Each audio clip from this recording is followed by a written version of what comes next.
Hi friends, welcome back to our channel. இன்னைக்கு நம்ம பார்க்க போறது ஒரு crispy snacks recipe தான். இது என்னன்னு தெரியாதவங்க பாருங்க, தெரிஞ்சவங்களுக்கு ஓகே.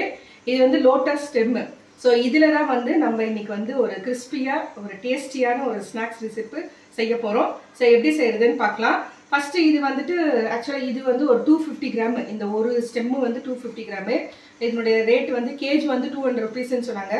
இப்போ ஒரு ஸ்டெம் தான் கிடைச்சது, எனக்கு ரொம்ப நாளா தேடிட்டு இருந்துட்டு இப்பதான் கிடைச்சது.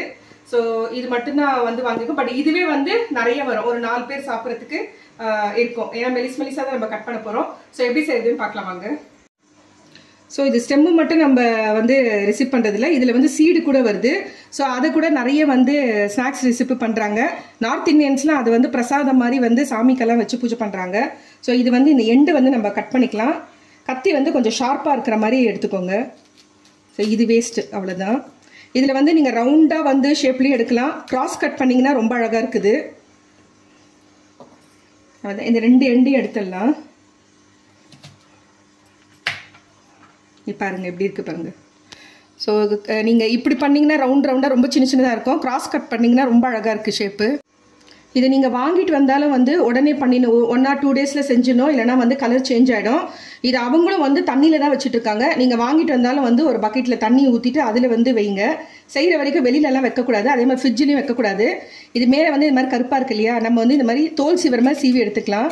கொஞ்சம் ஹார்டாக இருக்குது இது, அதனால சீவறது கொஞ்சம் கஷ்டமாக இருக்குது. இப்போ பாருங்கள் ஒயிட்டாக இருக்குது பாருங்கள். ஸோ இது மேலே இருக்கிறதெல்லாம் வந்து ரிமூவ் பண்ணி எடுத்துடலாம். ஸோ பாருங்கள், இந்த மாதிரி எல்லாமே வந்து மேலே இருக்க ஸ்கின்னை வந்து நம்ம எல்லாத்தையும் ரிமூவ் பண்ணியாச்சு. இப்போ பார்க்கும்போது பாருங்கள் ஒயிட்டாக இருக்குது, நல்ல வாழைத்தண்டு மாதிரி இருக்குது. இன்னொன்று ஸ்டெம்மு இது வாங்கும் போது நீங்கள் செய்கிறதா இருந்தால் இந்த மாதிரி மெலிசெல்லாம் வாங்காதீங்க. கொஞ்சம் இதை விட திக்னஸ் மோட்டாவாக இருக்கிற மாதிரி வாங்கிக்கோங்க. அப்போ தான் நீங்கள் ஸ்லைஸ் பண்ணிவிட்டு செய்யறதுக்கும் ஈஸியாக இருக்கும். மெலிசாக இருந்துச்சுன்னா அது செய்யறதுக்கு வாட்டமே வராது. இப்போ இது வந்துட்டு நம்ம வந்துட்டு மெலிசாக கட் பண்ணி எடுத்துக்கலாம். ஃபஸ்ட்டு வந்து இப்போ நம்ம ரவுண்ட் ஷேப்பில் தான் கட் பண்ணோம் இல்லையா, மேலே வந்து ஒரு இது கிராஸ் கட் பண்ணி எடுத்துக்கோங்க. அப்போ நெக்ஸ்ட் வந்து கட் பண்ணுறதுலாம் கரெக்டாக வரும். ஒரு நல்ல மெலிசாக கட் பண்ணி எடுத்துக்கோங்க, ரொம்ப மோட்டாவாக இருக்கக்கூடாது.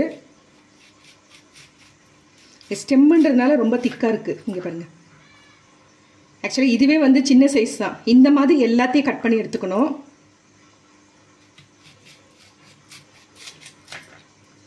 இங்கே பாருங்கள் இந்த மாதிரி.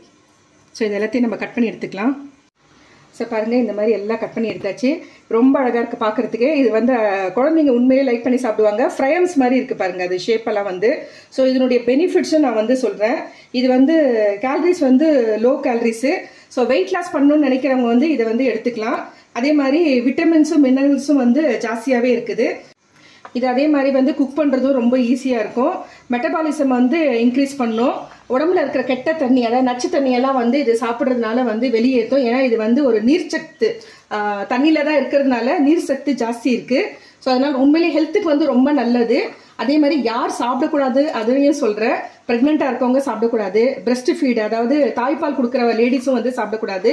இன்னொன்று வந்து சர்ஜரி பண்ண போகிறோம் அப்படின்னா அதுக்கு முன்னாடி ஒரு 2 வீக்ஸ் முன்னாடியே வந்து இதை எடுக்கக்கூடாது. ஆஃப்டர் 2 வீக்ஸ் ஆகிட்ட பிறகும் வந்து நீங்கள் சாப்பிட்லாம். கட் பண்ணிவிட்டு தண்ணியில் போட்டு நல்லா அலசி எடுத்துக்கோங்க. ரொம்ப ஸ்லோவாக பண்ணணும், இல்லைன்னா அது அப்படியே உடஞ்சி பீஸ் ஆகிடும். ஸோ 1 தடவை 2 தடவைக்கு வாஷ் பண்ணி எடுத்துக்கோங்க.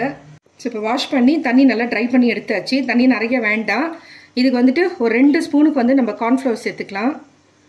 இதை வந்து நம்ம எண்ணெயில் போட்டு பொரிச்சு எடுக்க போகிறோம். ஸோ இதுக்கு தேவையான அளவு உப்பு ஒரு 1/4 ஸ்பூன் போட்டுக்கோங்க, ஜாஸ்தி வேண்டாம். அவ்வளோதான். ஏன்னா திரும்பவும் நம்ம மசாலா ரெடி பண்ணிட்டு உப்பு சேர்க்க போகிறோம். இதை அப்படியே வந்து நல்லா ஸ்லோவாக பண்ணணும். நான் சொன்ன மாதிரி பீஸ் ஆகிடும். இப்போ யாரெல்லாம் சாப்பிட்லான்னு சொல்லியிருக்கேன், அதே மாதிரி யாரெல்லாம் சாப்பிடக்கூடாதுன்னு சொல்லியிருக்கேன். அது தகுந்த மாதிரி பார்த்துக்கோங்க. சர்ஜரி பண்ண போகிறோம் அப்படின்னா ஒரு 2 வீக்ஸ் முன்னாடியே இதெல்லாம் சாப்பிட்றத அவாய்ட் பண்ணிக்கணும்.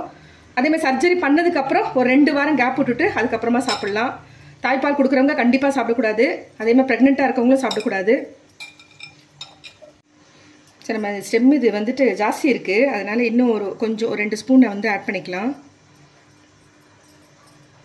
ஸோ இப்போ நான் எடுத்த ஒரு ஸ்டெம்முக்கு வந்துட்டு, அதாவது 250 கிராமுக்கு வந்துட்டு ஒரு 4 ஸ்பூன் சேர்த்த மாதிரி பண்ணிக்கலாம். ஏன்னா ஃபுல்லாக கோட் ஆகல, அப்படியே இருக்குது. ஸோ இது வந்து 1/4 kgக்கு ஒரு 4 ஸ்பூன் சேர்த்துக்கோங்க, அப்போ தான் கரெக்டாக வருது. இன்னும் இது வந்து பெருசாக இருந்துச்சுன்னா உங்களுக்கு ஒரு வேளை நீங்கள் போட்டு பார்த்துட்டு இதில் ஒட்டில் கம்மியாக இருக்குதா இன்னும் 2 ஸ்பூன் நீங்கள் ஆட் பண்ணிக்கோங்க.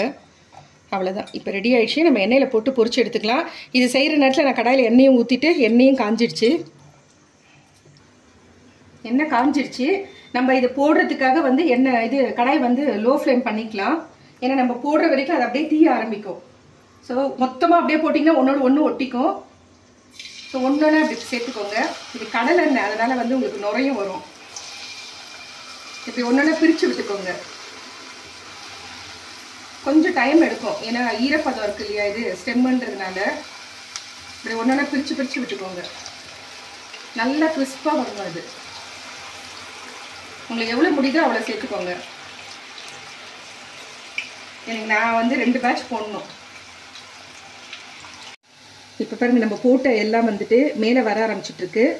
நல்லா குக் ஆகிட்டுருக்கு. அதனால தான் உங்களுக்கு வந்து மேலே வந்து எழும்பி வரும்.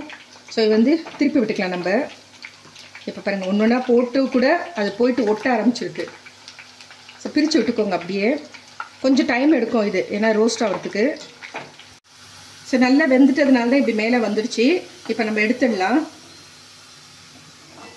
பாருங்கள் எவ்வளோ கிறிஸ்பாக இருக்குது பாருங்கள். அந்த சவுண்டு உங்களுக்கு தெரியும். தண்ணி இது எண்ணெயை வடிய விட்டுட்டு இப்படி எடுத்துக்கோங்க. ஸோ இது ஒரு பேட்ச் ஆச்சு. நெக்ஸ்ட் இன்னொரு பேட்ச் இருக்குது, போட்டு எடுத்துடலாம். ஸோ இன்னொரு பேட்ச் வந்து போட்டுடலாம். ஒரு 5 மினிட்ஸ் ஆகும் இது ரோஸ்ட் ஆகிட்டு நீங்கள் எடுக்கிறதுக்கு. லோ ஃப்ளேம்லேயே வச்சு பண்ணுங்கள். ஹை ஃப்ளேம் வச்சா சீக்கிரமே வந்து தீஞ்ச மாதிரி ஆகிடும், வேவாது உங்களுக்கு. அதனால் லோ ஃப்ளேம் வச்சே பண்ணுங்கள். நம்ம பொரிச்சு எடுத்ததுக்கப்புறம் பாருங்கள் எவ்வளோ கம்மியாகிடுச்சு. இது நீங்கள் வந்து அப்படியே கூட சாப்பிட்லாம், ஏன்னா வந்து கிறிஸ்பாகவும் இருக்குது, சால்ட்டு போட்டுருக்கிறதுனால. இது ஜஸ்ட் ஒரு சில்லி பவுட்ரு, சாட் மசாலா போட்டு அப்படியே வந்து குலுக்கிட்டு குழந்தைங்களுக்கு கொடுக்கலாம் ஈவினிங் ஸ்நாக்ஸாக. இப்போ நம்ம செய்கிற மெத்தட்லேயும் செய்யலாம். சட்டன் ரெடியாக ஒரு 2 மினிட்ஸில் பொரிச்சு எடுத்துட்டா. ஸோ இப்போ நம்ம வந்துட்டு அந்த எண்ணெயை வந்து எடுத்துட்டு ஒரு 4 ஸ்பூனுக்கு மட்டும் எண்ணெய் ஊற்றிருக்கேன். இது போதும். நம்ம வேறு எதுவும் வெங்காயம் தக்காளிலாம் சேர்க்க போகிறது இல்லை. ஸோ எப்படி செய்யுதுன்னு பார்க்கலாம் இருங்க. பூண்டு வந்து இந்த மாதிரி ஃபுல்லாக சாப் பண்ணி எடுத்திருக்கேன். இது வந்து ஒரு 2 ஸ்பூனுக்கு எடுத்திருக்கேன். அந்த ஃப்ளேவர் நல்லாயிருக்கும். ஸோ அதனால் கொஞ்சம் எக்ஸ்ட்ராவே எடுத்திருக்கேன். கட் பண்ணிவிட்டு இதை சேர்த்துட்டு இது நல்லா வதக்கணும். இப்போ வதங்கியாச்சு. இதுக்கு வந்துட்டு ஒரு 1/4 ஸ்பூனுக்கு வந்து சில்லி ஃப்ளேக்ஸ் வந்து ஆட் பண்ணிக்கலாம். அப்புறம் அதே மாதிரி வெள்ளை எள்ளு சேர்த்துக்கோங்க. அதே மாதிரி ஒரு 1/4 ஸ்பூனு வெள்ளை எள்ளு சேர்த்துட்டு இதை கலந்து விட்டுருங்க.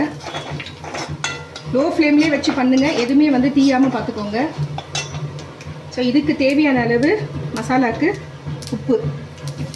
உப்பு பார்த்துட்டு உங்களுக்கு எப்படி வேணுமோ தேவைப்பட்டால் சேர்த்துக்கோங்க.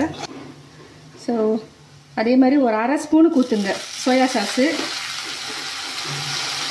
1 ஸ்பூனுக்கு வந்து சில்லி சாஸு. அதே மாதிரி 1 ஸ்பூனுக்கு வந்து டொமேட்டோ சாஸு. இது அப்படியே எனக்கு ஏன்னா தெரியும் எனக்கு எவ்வளோ வருதுன்றது. நீங்கள் வந்து வேணால் ஸ்பூன் வச்சுட்டு ஊற்றிக்கோங்க. வினிகர் வந்து ஒரு 1/2 ஸ்பூனுக்கு எடுத்துக்கலாம். போதும், அவ்வளோதான். இதெல்லாம் சேர்த்துட்டு நல்லா கலந்து விட்டுருங்க. ஒரு 2 ஸ்பூனுக்கு வந்து ஹனி எடுத்திருக்கேன். ஏன்னா வந்து இது வந்து ஹனி சில்லி லோட்டஸ் ஸ்டெம்மு. 2 ஸ்பூனுக்கு வந்து கார்ன்ஃப்ளவர் எடுத்திருக்கேன். கொஞ்சமாக தண்ணி ஊற்றிட்டு இதை மிக்ஸ் பண்ணிக்கலாம், ஒரு திக்னஸ்க்காக. இது அவ்வளோதான், இது போதும். ஸோ நல்லா மிக்ஸ் பண்ணிக்கோங்க, கட்டி கட்டி இல்லாமல் பார்த்துக்கிட்டு மிக்ஸ் பண்ணிவிட்டு இதில் சேர்த்துடலாம். சேர்த்துட்டு இம்மிடியட்டாக வந்து கலந்து விடணும், இல்லைனா கட்டி கட்டி அங்கங்கே போய் நின்றுடும். ஃபுல்லாக லோ ஃப்ளேம்லேயே வச்சு தான் பண்ணணும் இது. அவ்வளோதான். இப்போ நம்ம பொரிச்சு வச்ச லோட்டஸ் ஸ்டெம்மை இதோட சேர்த்துடலாம். சேர்த்துட்டு நல்லா கலந்து விடணும். ஸ்டவ் ஆஃப் பண்ணிவிடுங்க. இப்போ ரெடி ஆகிடுச்சு, நம்ம பிளேட்டுக்கு மாற்றிடலாம்.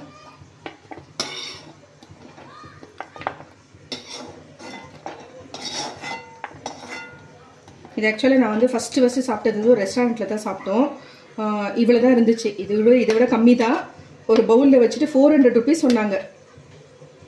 இது நம்ம வாங்கினது 50 ரூபா தான். 1/4 kg, அதாவது 250 கிராம் வாங்கினோம். செய்யறதுன்னா ஒரு 5 மினிட்ஸில் ரெடி பண்ணிடலாம். எல்லாமே வீட்டில் இருக்கிற ஐட்டம்ஸ் வச்சு தான் நம்ம செஞ்சுருக்கோம். ஸோ இது மேலே வந்துட்டு கொஞ்சம் எள்ளு வந்து அப்படி தூவிக்கோங்க. அவ்வளோதான். அப்புறம் நெக்ஸ்ட்டு கார்னிஷ்க்கு வெங்காயத்தாள் இருந்தால் வெங்காயத்தாள் சேர்த்துக்கோங்க. அப்படி இல்லைன்னா கொத்தமல்லியை வந்து தூவிட்டு கொடுங்க. என் குழந்தைங்களாம் வெங்காயத்தாள் போட்டால் சாப்பிட மாட்டாங்க. ஃப்ரெஷ்ஷாக அப்படியே பச்சையாக கொத்தமல்லி தூவிட்டிங்கன்னா நல்லாயிருக்கும். நம்மளுடைய lotus stem crispy honey chilli ready ஆகிடுச்சு.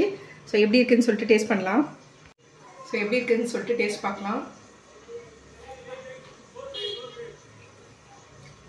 சில்லி ஃப்ளேக்ஸு, நம்ம போட்ட அந்த சில்லி சாஸு, ஹனியோட டேஸ்ட்டு, எள்ளு நல்லா அந்த க்ரன்ச்சினஸ்ஸாக ரொம்பவே அருமையாக இருக்குது. கண்டிப்பாக இதே மெத்தடில் செய்யுங்க. இந்த வீடியோ பிடிச்சிருந்தால் லைக் பண்ணுங்கள். புதுசாக பார்க்குறவங்க வந்தால் சப்ஸ்கிரைப் பண்ணுங்கள். மறக்காமல் பெல் ஐக்கானை ப்ரெஸ் பண்ணுங்கள். இந்த வீடியோ உங்களுக்கு உண்மையிலே பிடிச்சிருந்தா உங்கள் ஃபேமிலி ஃப்ரெண்ட்ஸு ரிலேட்டிவ்ஸ்க்கு எல்லாரும் ஃப்ரெண்ட்ஸ் அண்ட் ஃபேமிலி ஃப்ரெண்ட்ஸ்க்கு ஷேர் பண்ணிவிடுங்க. Thank you friends. Take care. Bye bye.